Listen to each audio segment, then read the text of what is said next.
Hello and welcome. My name is Chris, and usually my channel is all about fountain pens and fountain pen inks and everything related to the hobby. But I like to come on and do book related videos when I find a book that I'm really excited about. And actually, that's a common occurrence. But the book that I want to talk about today is The Power of Regret. It's right here. It's by Daniel Pink, and it's How Looking Backward Moves Us Forward. I've been spending several weeks with this book. Ever since I became a cat mom to Coco, I'm up really super early, and every morning, well, when it first started, because I'd never had a cat that actually had to have me out of bed at 5 o'clock, like he just won't settle unless I get up. So ever since then, I thought, well, what's the best use of my time? Well, I'm not just super energetic that early, so I thought, you know, that's a great time to just read. He goes to sleep. As soon as he's gotten me up and eaten, he goes to sleep.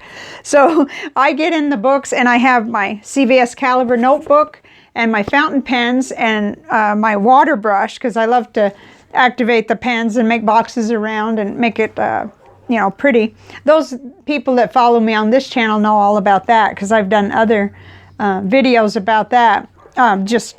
Just quick, you know, just highlighting and boxing and stuff like that. So I put down the first day that I started making these notes was September 28th, I think.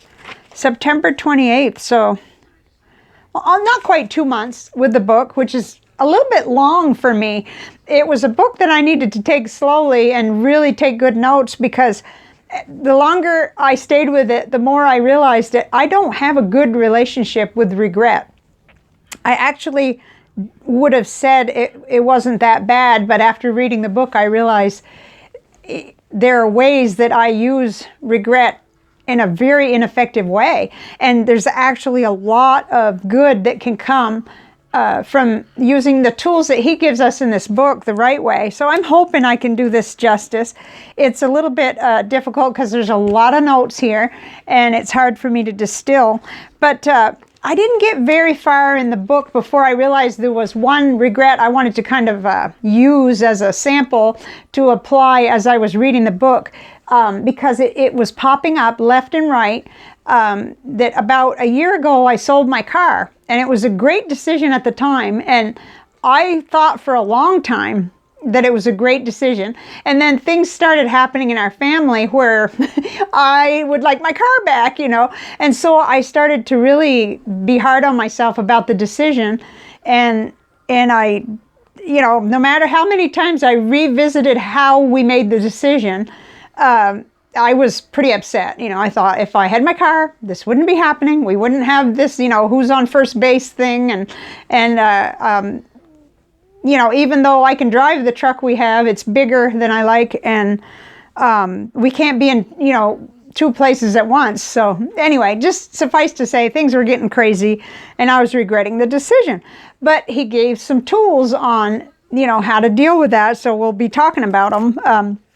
One, right off the bat, I'll say is he gives the tool of he calls it at leasting, where you can say to yourself, okay, so I made this decision. I sold my car, but at least, you know, so I made a list in my journal. I don't have that journal open with me right now, but I made a list, and it was things like, at least I don't have a car payment. At least there's still cars to buy. Of course, they're expensive, but, you know, I tried to make a list of everything where I could tell myself, well, at least blah, blah, blah. You know, at least so far we've gotten everybody where they needed to be at the right time. Nothing catastrophic has happened, and at least blah, blah, blah. You know, and it helped. It did. And it was so simple. It was nuts. You know, like, why couldn't I think of that myself, right? But I guess I'm just going to kind of go along with my notes, and I'm going to talk about some of this because I think it's valuable, whether you read the book or not. But I think it was a great book, and I'm sure glad I didn't miss it. He talks about 4 core categories of regret. And he says foundation regrets, boldness regrets, moral regrets, and connection regrets. And I think we'll touch on each one a little bit as we go along, because I've got notes on absolutely everything. So, you know, when we sold the car, it was a foundation area, because foundation is anything having to do with health, including financial health and so on. And it felt like the right thing to do money-wise in our life at the time, and it solved some other problems for us. And it felt like we were underutilizing it. So it felt really good. So it fell under that area at the time, and I thought that was kind of neat too. But I never thought about categorizing regrets. You know, I know that I'm always talking about regrets and, oh, I wish I'd done this, or wish I hadn't done that, or mostly it's wish I'd done something.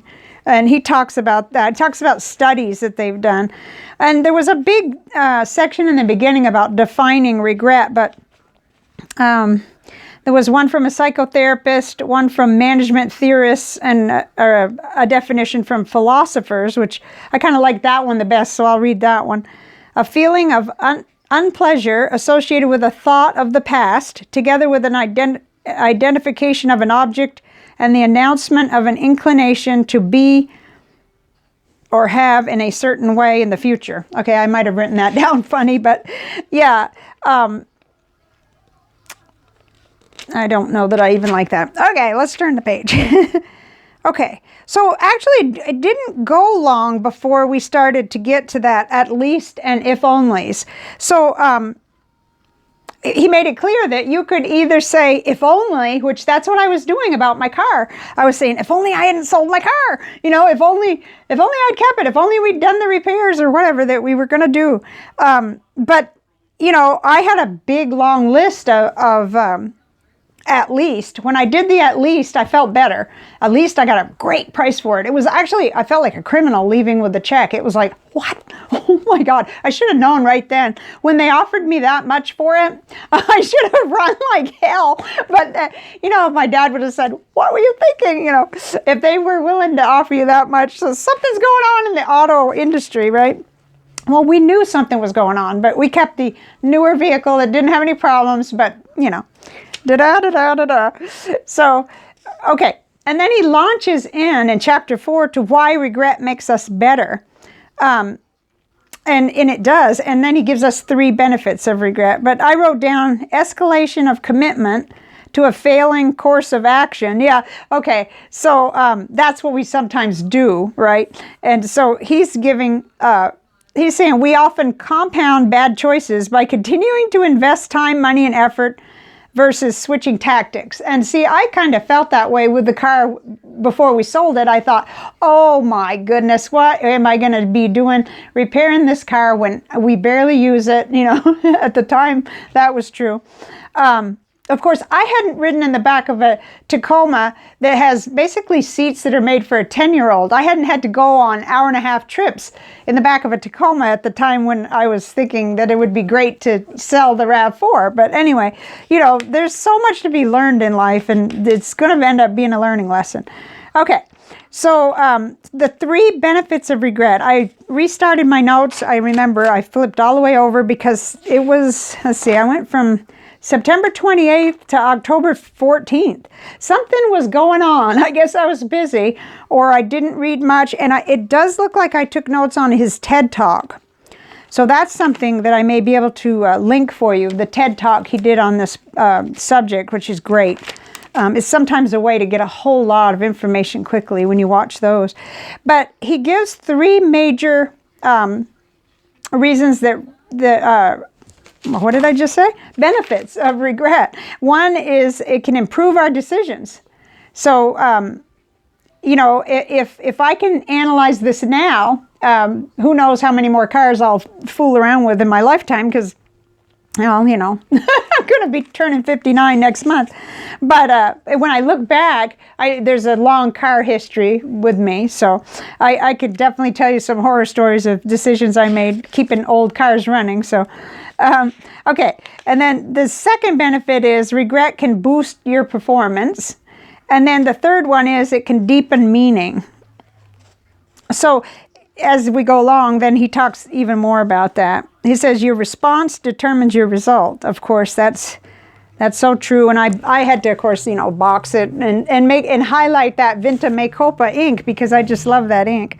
I'm going to talk about ink sometimes because my fountain pen friends like that kind of thing too. So actually, I may have been writing with, okay, I was a combination. I was writing with Vinta Me Copa, and then I was also writing in the main part with Vanessa Hissy Fit. So, okay. And then we already talked about the 4 core regrets just a little bit, but I did the chart, you know, I copied it down for myself because I wanted to be able to come back and really look at it. They talked about studies. He talked about many studies that are done and how the 12 most common regrets that came out. And then he did another one where they distilled it even further down to 8 common regrets. So they usually have to do with family, partners, education, career, finances. Well, the car fit into the finance arena, really, at the time. Now it's fitting into transportation, but okay. Other, health, and friends. So they did a worldwide regret survey, which is still actually there. I will find that website. It's probably written down in here somewhere because I actually took the survey too. I thought, why not? It might help him with future project or whatever. He still has it open. Okay, so let's see. Under that first one, foundation, he said you could find a foundation regret by when you talk about too much or too little. Gradual and then sudden. Yeah, like I spent too much, or I put too little effort into my health, or you know, things like that. Let's see. I know there's many charts that I have scattered throughout here that I wrote down. Oh, it just it's quite a book. I am going to be with this subject for a while because it's by no means, I mean, the car example is just one that actually is one of the easier things to look at because the car is a material thing. It's not a relationship. It's not an estrangement. It's not up there on the important, you know, cars can be replaced. So it's easier for me to think about that subject and kind of apply what I learned to that than it is to on some of the more hairy things. Oh, there goes Coco. I hear him in the background. Book. Oh, I write, as I come across things when I'm reading, I write down right in the middle, like, there was a book called Scarcity, the New Science of Having Less and How It Defines Our Lives. So I wrote that one down as a possible book. Okay, so we talked a little tiny bit about foundation regrets.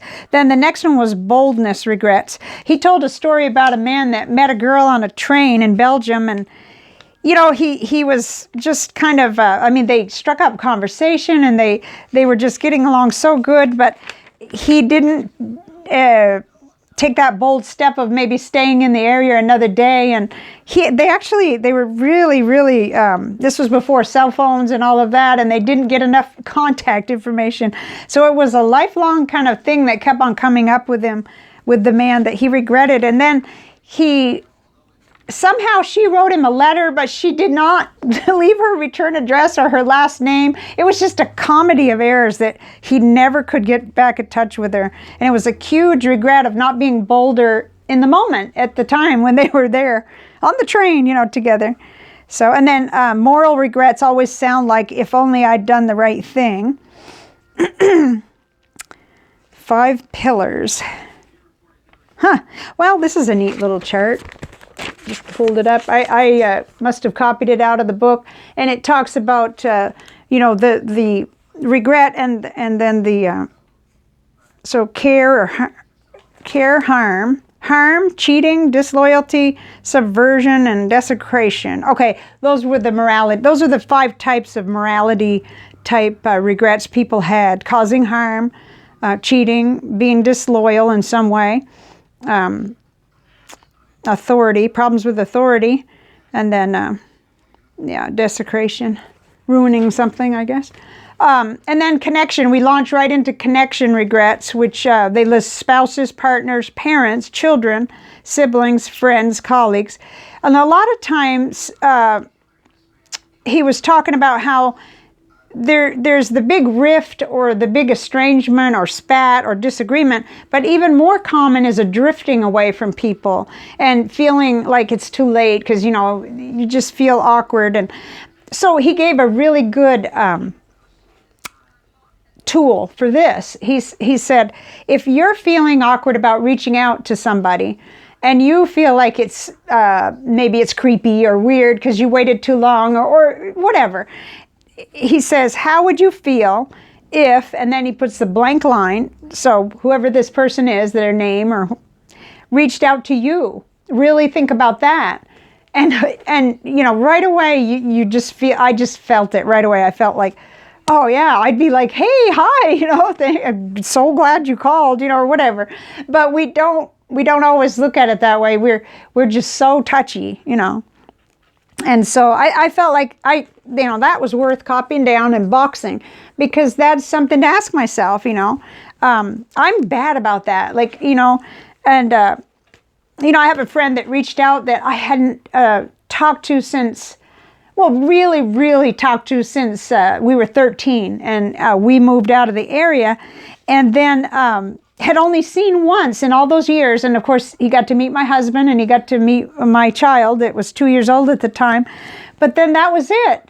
And there were lots of opportunities that, you know, that I feel I lost in not reaching out in better ways. I think I tried a little here and there, but it was really bad timing. And anyway, you know, once I discerned that it really was him, you know, it wasn't a telemarketer or a scam or whatever. It's just been great ever since. So, okay, so that's one. Oh gosh, I don't think that one video is going to cut it for this, but. Oh, and this is a kind of a really stunning little chart here that I did. I did this one. He gives you what it sounds like. So with a foundation regret, it sounds like, if only I'd done the work, if only I'd done better with my finances or whatever.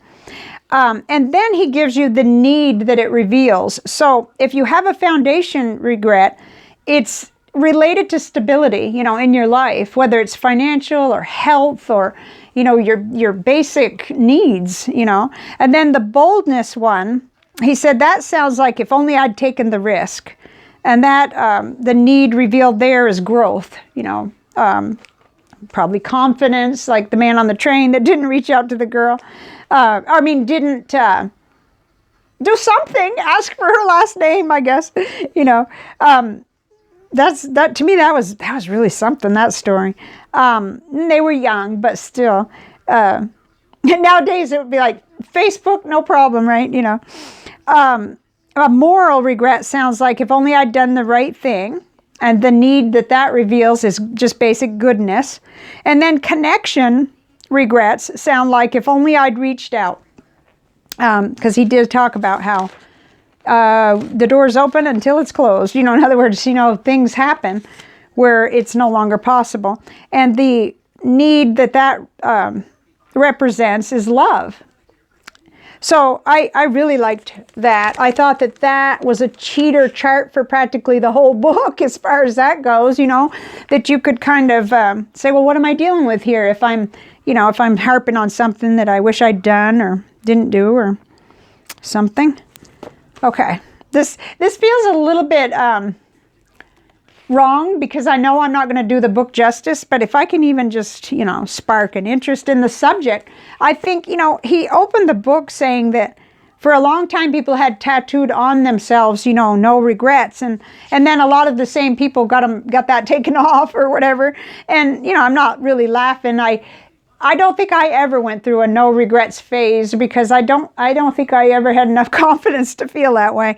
But what I do not want is, I don't want this bad relationship with regret. I want to understand better and be more effective at, you know, either going ahead and helping myself understand that it's okay, there'll be another car, or there'll be a way to get to wherever, XYZ, jury duty, 6 appointments, whatever. You know, that the mistake might not be the big mistake that I'm thinking of it is right now. and, you know, be able to do the things that the window may close and the opportunity may not ever be there again. So we did talk about that at least thing, and that came, oh, he's, okay, so in dealing with, he's broke down action regrets versus, yeah, he says, okay, so you can either undo it, say you're sorry, and try to repair things, or you can work on that process of saying at least, you know. Oh, here's a little tiny list that I transferred into here about, I said, I regret selling my car. At least we paid off debt. At least the truck is good. At least our monthly budget is better. At least they still sell cars. We could get one, it says. And I know I did more in my bullet journal because that's where my permanent journaling is. So then you go from if only to at least. You feel better and you learn, because you by putting attention on a decision like that or a regret, it's more likely that if you face something similar again, you'll do better. Let's see. I just can't cover everything. I see the time on my deal, and I'd love to make 50-minute videos, but I don't think I have that kind of space in my camera phone. So step 1. Okay, so what is this? Sometimes I don't always understand my notes, but one thing I do like to do is put the page number. I put page number quite often. In fact, when I first start for the day, I put the page number I'm on, because a lot of times it's irritating when I come back and I don't know where in the book this was. You know, I kind of know the chapter maybe, but I have a hard time finding it again. So I like to put the page number often. Okay, I'm not quite following all of those notes. Self-compassion, normalize and neutralize, value yourself. Yeah, there was a lot of good stuff in there about that. Let's see, that was step 2 of something. So step 1 was self-disclosure. So that's what I've done here. I've talked about my regret of selling the car. And then self-compassion. And he brings up Kristen Neff, which she's got a wonderful book on self-compassion. All kinds of offerings. Actually, she's co-authored a workbook that I think it's up there. Yeah, right there. It's the Mindful Self-Compassion Workbook, and it shouldn't be up there. It should be on my working desk, but it's such a mess. I've actually started in that, working on that, because it looked like the kind of stuff I needed to do. Okay, step 3, self-distancing. Oh, yes, he talked about writing about a situation instead of in the first person, in the third person, like, you know, Chris sold her car, or whatever, you know, rather than I did this or I did that. You can kind of zoom out and look at it objectively as if it were someone else, because that's a lot of times you could think, if this was somebody else, what would I tell them? You know, I'd tell them, don't worry, you'll get where you're going, you know. And if you know, if it turns out you need 2 cars, you'll get another one. It just, not to trivialize things though, because and this economy and the auto industry right now. Oh, but okay. Didn't want to make this totally personal all throughout, but okay, distance in 3 ways: space, time, and language. So he says to try to be like a third person and look at the situation that way. And ask yourself, as far as the time element, how will you feel about it in 10 years? Oh God, I hate to think that far ahead, but oh my gosh, yeah. Well, you know, if I'm lucky enough to be here still. Language, he, she, they, you. Okay, so, you know, putting some space between you and the decision, or the, you know, the subject that's bugging you. It says, looking back 10 years from now with pride on how you handled it, what did you do? So, you know, I could even say that now, you know, like, so we went through this little period of time where one vehicle wasn't cutting it, you know, and if I project ahead, how did I handle that I could be proud of, you know? I mean, there are things like Uber and there are other people, but we find ourselves in a position where all the other people either working full time or they're needing the rides. So, you know, that are in our like exchange circle or whatever you want to call it. What did they call it during COVID? In our, what do they call that? Pod, or I don't know. You know, that you have your little group that you exposed yourself to, or whatever. Oh God, that sounds terrible. If I were replaced tomorrow, what would my successor do? That's kind of funny, because I think of that quite often as a wife, so that I can laugh, you know, like, would my successor put up with this? Or, you know, whatever. The perfectionism and whatnot with the you know, housekeeping and so on. 7 other techniques. Start a regret club, write a failure resume, study self-compassion, pair resolutions with regrets, okay?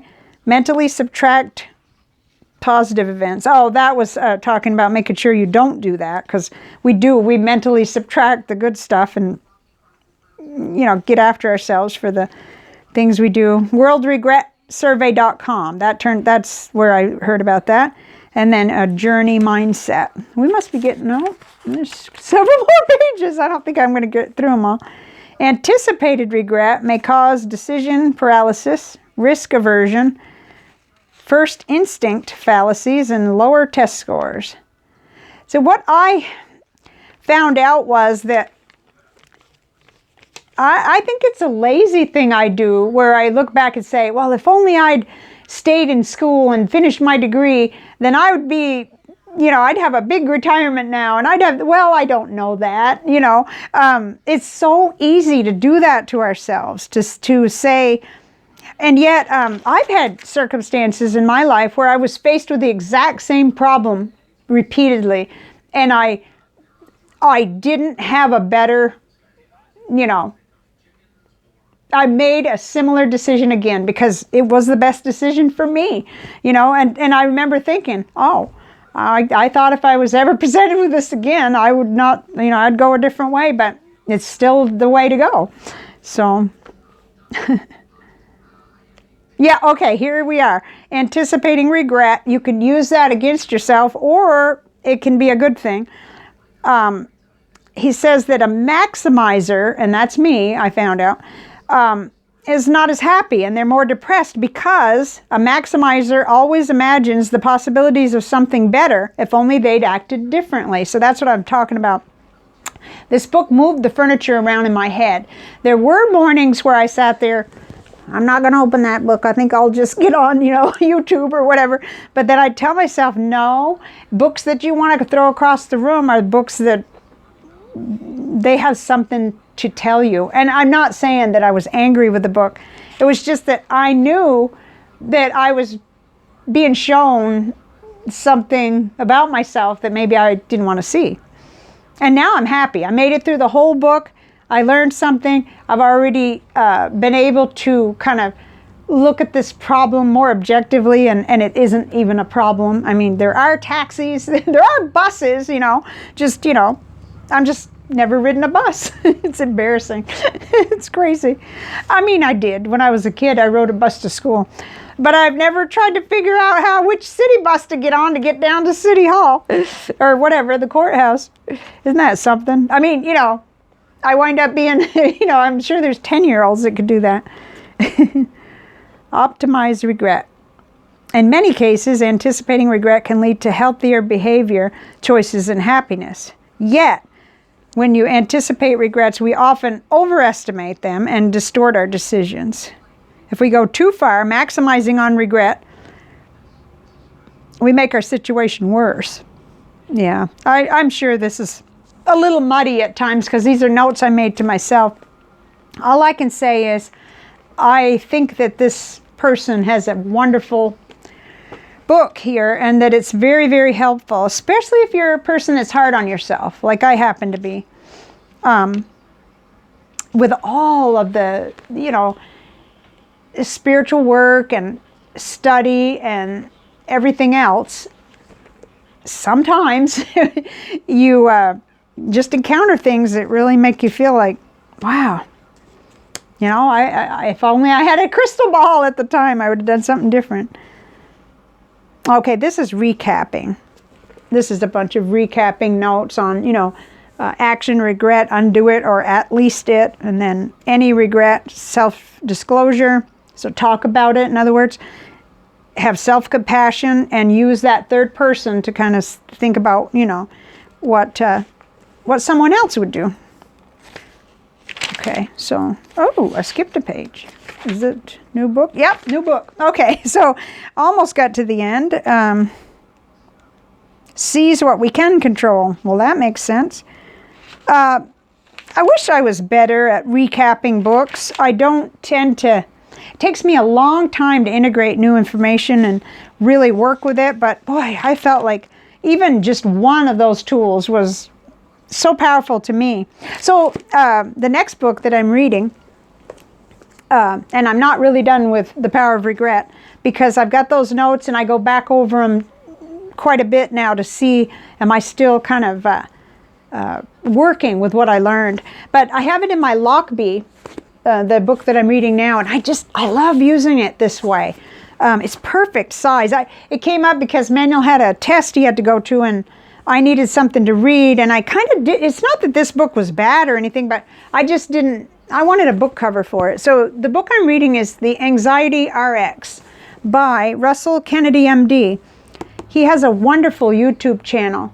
And I had, you know, recently been dancing around again with anxiety. So this is wonderful. I haven't gotten very far, and I'm taking my time with it, just like I did with the regret book. So, but I do plan to talk about this book when I finish too. I'm sitting in my, like, it's all around, it's shelves. It's an old room, but it's our library room. We got 2 easy chairs in here.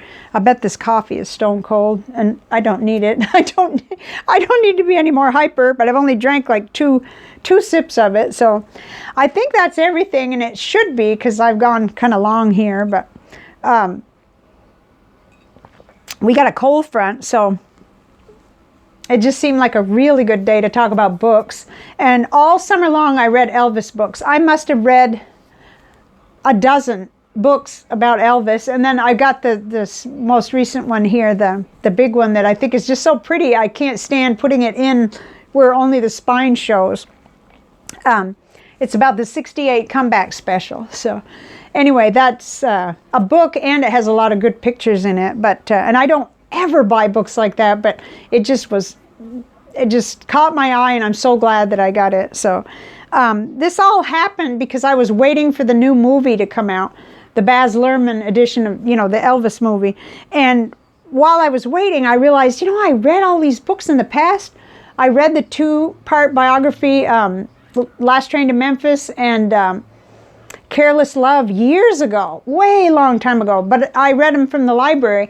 And back then I couldn't buy a lot of books. It wasn't in the budget. But now there's all these used bookstores. And I mean, things have changed. You can go on Thrift Books and you can get things. So in fact, that's where I got this one. I got it in very good condition from Thrift Books. I can't remember how much I paid, but it certainly wasn't the cover price. It was way less. Cover price, of course, is $28, and Amazon probably would have been, I don't know, $20, but I think I paid $8 maybe, or maybe less. I can't remember. Thrift Books is a good place to get books. Okay, 33 minutes. I've got to exit because I may not have enough, like, whatever, RAM or memory or whatever to get this up on YouTube. And I hope, you know, I hope you, if you like books, I hope you got something out of this. But regret is a subject that, now that I've opened that box, I can't stuff the stuffing back in. I learned that I had a toxic relationship with regret, and that's my word, not his. He didn't. I don't think he used that word once in the book. But now that I recognize that, I think I can make improvements. I really do. And life gives us plenty of material. So I'll see you guys later, and I hope you're having a great weekend. And gosh, we're just barreling toward, here in the U.S., toward the Thanksgiving holiday. And next week I have jury duty, so well, hopefully I don't have to walk the 3 miles to get there or figure out how to ride a bus. So I'll see you next time. Bye.